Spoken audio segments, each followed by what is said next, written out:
Brought to you by Sensodyne DSP. नया सेंसोडेंट DSP nerves को protect करे और इनामल को repair. Feel the relief with सेंसोडेंट DSP. Ozempic और वेगोवी ये दोनों बड़ी ही मशहूर दवाएं हैं। ये टाइप 2 डायबिटीज कंट्रोल करती हैं और तेजी से वजन घटाती हैं। ये दवाएं वेट लॉस में इतनी असरदार हैं कि देश दुनिया के कई सेलिब्रिटीज ने इनकी मदद से वजन घटाया है। ये दवाएं भारत में भी मिलती हैं। वैसे ओजेम्पिक और वेगोवी तो ब्रांड नेम्स हैं। असल दवा सेमाग्लूटाइड है, जिसे डेनमार्क की फार्मा कंपनी नोवो नॉर्डिस्क बनाती है। लेकिन अब तक दिक्कत थी कि कोई दूसरी कंपनी सेमाग्लूटाइड से दवा नहीं बना सकती थी। क्यों? क्योंकि इसका पेटेंट नोवो नॉर्डिस्क के पास था। लेकिन अब भारत में ये पेटेंट 20 मार्च 2026 के बाद खत्म हो गया है। पेटेंट खत्म होने का मतलब है कि अब सेमाग्लूटाइड को बनाने, बेचने और उससे मुनाफा कमाने का हक सिर्फ नोवो नॉर्डिस्क का नहीं रहेगा। दूसरी कंपनी भी इसके जेनेरिक वर्जन्स बना सकती हैं और बेच सकती हैं।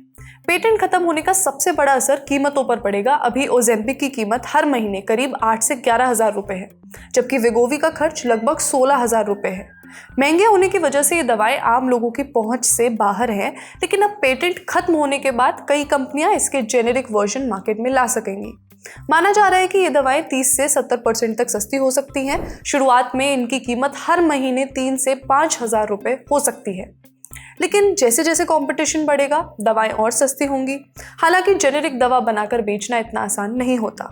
भारत में किसी भी जेनेरिक दवा को लॉन्च करने से पहले कंपनियों को साबित करना होता है कि उनका प्रोडक्ट ओरिजिनल दवा जितना ही असरदार है। इसके लिए उन्हें CDSCO में बायो इक्विवेलेंस और बायो अवेलेबिलिटी स्टडीज जमा करनी होती हैं। CDSCO यानी central drugs standard control organisation. ये भारत में दवाओं को जांचने और मंजूरी देने वाली संस्था है।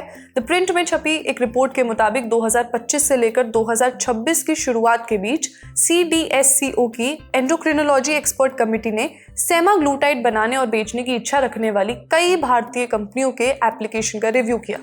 इसके बाद 2026 की शुरुआत में drugs controller general of India ने कई कंपनियों को फाइनल अप्रूवल दिए। अनुमान है कि 1 महीने के भीतर सेमाग्लूटाइड के करीब 50 अलग अलग ब्रांड मार्केट में आ सकते हैं। लेकिन एक्सपर्ट्स को यह भी चिंता है कि कहीं इन दवाओं का अनकंट्रोल्ड इस्तेमाल न होने लगे। सेमाग्लूटाइड से बनी दवाएं तभी लेनी चाहिए जब डॉक्टर इन्हें प्रिस्क्राइब करें। बिना डॉक्टर की सलाह के ये दवाएं लेने से क्या नुकसान हो सकते हैं, ये हमने पूछा धर्मशिला नारायणा हॉस्पिटल दिल्ली में GI surgery, GI oncology, bariatric and minimal access surgery के senior consultant doctor Kapil Kumar Kursiwal से। डॉक्टर कपिल कहते हैं कि सेमाग्लूटाइड एक हार्मोन बेस्ड दवा है। इसे बिना डॉक्टर की सलाह के लेना रिस्की हो सकता है। व्यक्ति को उबकाई उल्टी आ सकती है, दस्त या कब्ज की शिकायत हो सकती है, पेट दर्द हो सकता है, भूख बहुत कम हो जाती है, कई बार बहुत कमजोरी लगती है, अचानक ब्लड शुगर लेवल कम हो सकता है, पैनक्रियाज में सूजन आ सकती है। अगर सेमाग्लूटाइड को बिना डॉक्टर से पूछे लंबे समय तक लिया जाए तो थायराइड ग्रंथि में ट्यूमर भी हो सकता है।